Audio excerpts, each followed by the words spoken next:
What it do, cuckolds? It's your boy the Hater up in this piece, you know what I'm saying? And we're going to do a video just generally talking about the return of Roman Reigns. Apparently, after the big dog, the original tribal chief, returned, the WWE decided to release like, whatever, 1,316, whatever his title reign was, that many titles that are like specific Roman Reigns titles, right? And these things sold out in like 2 hours, right? And someone did the math, and this leads to about $800,000 of sales for the WWE in 2 hours. Now, consider the possibility and the obvious likelihood that many of these people and countless others also probably went to WWEshop.com. Remember when it was called the Shop Zone? Shop.com. And they probably bought the t-shirt as well, right? The original Tribal Chief t-shirt, which I'm sure they are releasing, right? It's not going to be anything crazy here to consider that probably sold a lot. So all of a sudden, in 2 days, basically Roman Reigns just probably netted the company millions of dollars, right? Like, I don't even know how many shirts they probably sold, probably a lot, right? So automatically, this reestablishes Roman Reigns as the number one guy in the company, right? Cody Rhodes outsold him. Yeah, look at Cody Rhodes now. Cody Rhodes is not selling $1 million in 2 hours. Are you kidding me? Yeah. So Roman Reigns is obviously the face of this company, and as a result, there is no reason at all to keep the title on the cuckster anymore.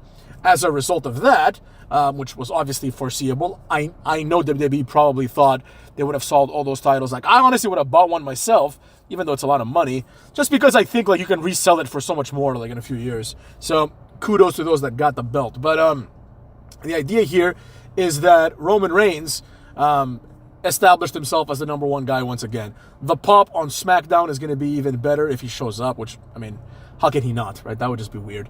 So with that being said, things are back to where they should be, right? All of a sudden, everything that I said feels right. I mean, I always thought it was right, but I'm sure a lot of people didn't, right? The Cody Rhodes title reign is no different than the Bayley title reign or the Sami Zayn title reign. It's these meaningless ass title reigns that started at WrestleMania and are basically there until it's time to establish the next guy, right?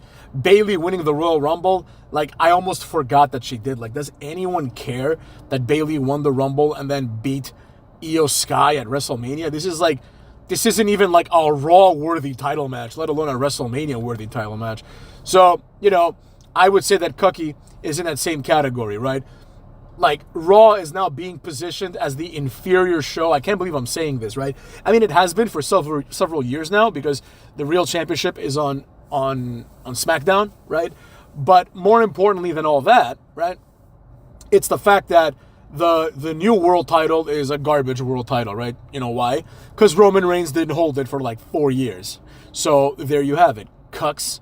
Gunther is now the World Heavyweight Champion, and the ratings are going to go down. Now, this is not a coincidence, right? They already got their Raw deal. Like, I highly doubt that when it's time for Raw on Netflix that Gunther is going to be the champion. Still, he might be, but it's like, you need to make an impact on that day, and like, Gunther cannot be the guy that, leads the brand, right?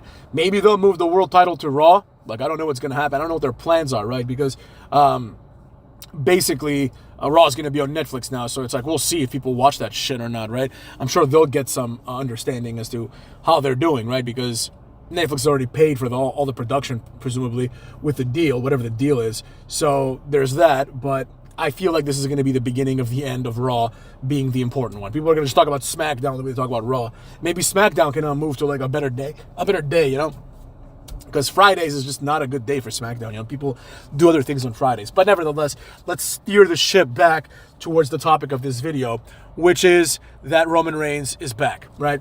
Now, what can Roman Reigns do? Well, as far as I'm concerned, the storyline with Sol Sikoa is already over. You know what I mean? It's just done. Like, does anyone care at all? Does anyone care at all what happens? Like, he already cost Sol Sikoa the title. Now it's axiomatic, right? It's formulaic. Roman's going to go there. He's going to run through that stable of jobbers, as one of you put it, Timu bloodline. Timu. What's that? Timu. All of my wishes came true. Did they? Go fuck yourself. What do you think of them apples? So Now, as far as I'm concerned, Roman Reigns is back, and Cody Rhodes needs to be terrified. I know that Cody's going to escape the inevitable destruction by Roman Reigns for a bit, because Roman Reigns is going to be put in the program with Solo. But there comes a point where it's like Roman Reigns just needs to go and beat Cody clean. You know what I mean? I don't know that they want to even like throw this match out there. I could see them doing a swerve, right?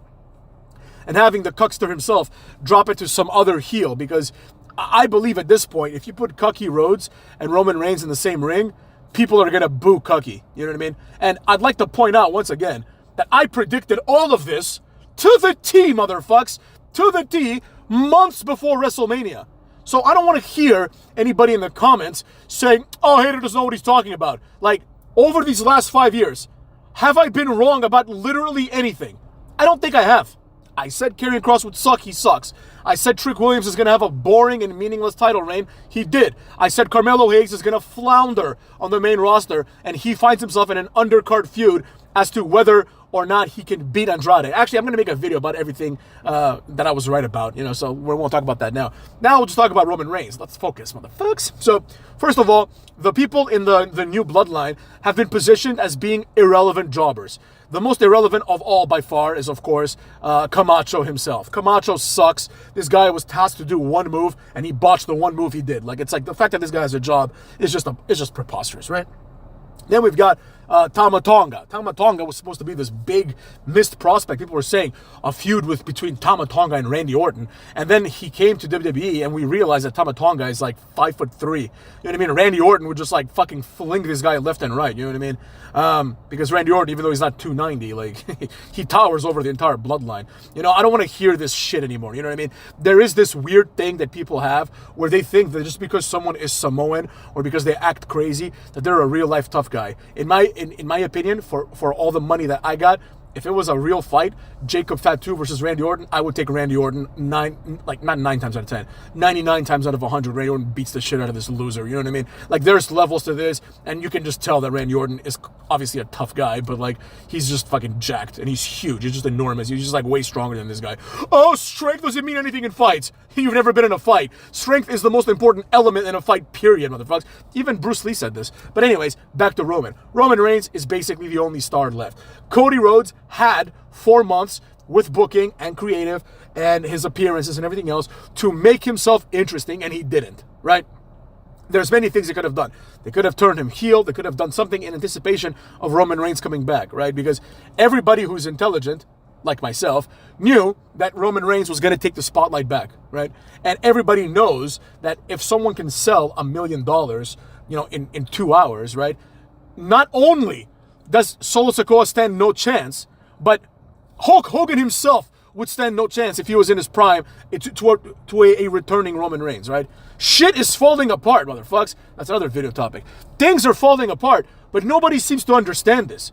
You know what I mean? But that's fine. Hopefully this gives AEW an opportunity to like do some things. They say that Becky Lynch is going to be there, but it doesn't matter because the only star in wrestling today is Roman Reigns.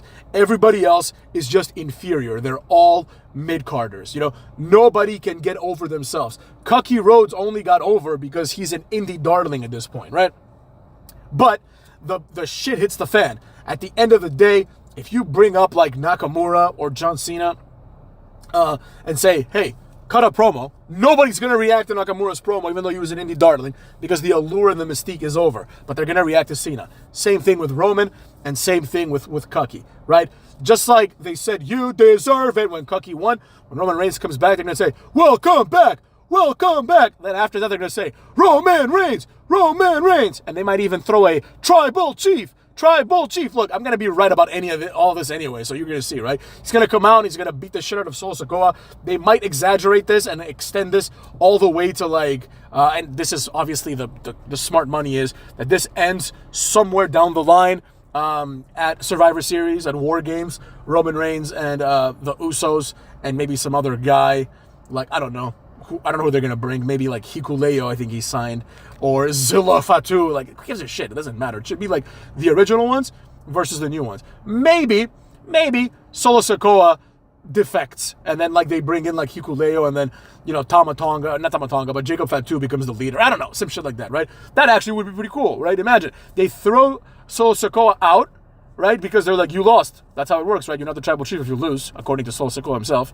So then you can have like the new bloodline, which is like just a collection of jobbers that are never going to make it, against like the stacked team of Roman Reigns and people that have been pushed for years. So doesn't matter, because who cares? Who cares who's on what team? The match is going to end one way. Roman Reigns is going to spear whoever the leader, probably Solo Sikoa, the leader of the new bloodline is, and he's going to pin him 1, 2, 3. That's what's going to happen, right? Then Roman is going to set his sights on the Rumble, and maybe if they want to really extend this bullshit title reign of Cucky, they want to make it go all the way to Mania, then they could have, Cucky himself versus Randy Orton or something. Like Randy Orton is going to turn on him. Like, that's going to happen, right? So it's like the whole year has been booked, basically, right? The whole year. This has been a wasted year, right? The only thing that happened this year is Roman Reigns came back. Everything else is a waste of time, right? Roman Reigns losing the title serves more to have him return than it does to put Cody Rhodes over. Cody Rhodes doesn't feel like a champion.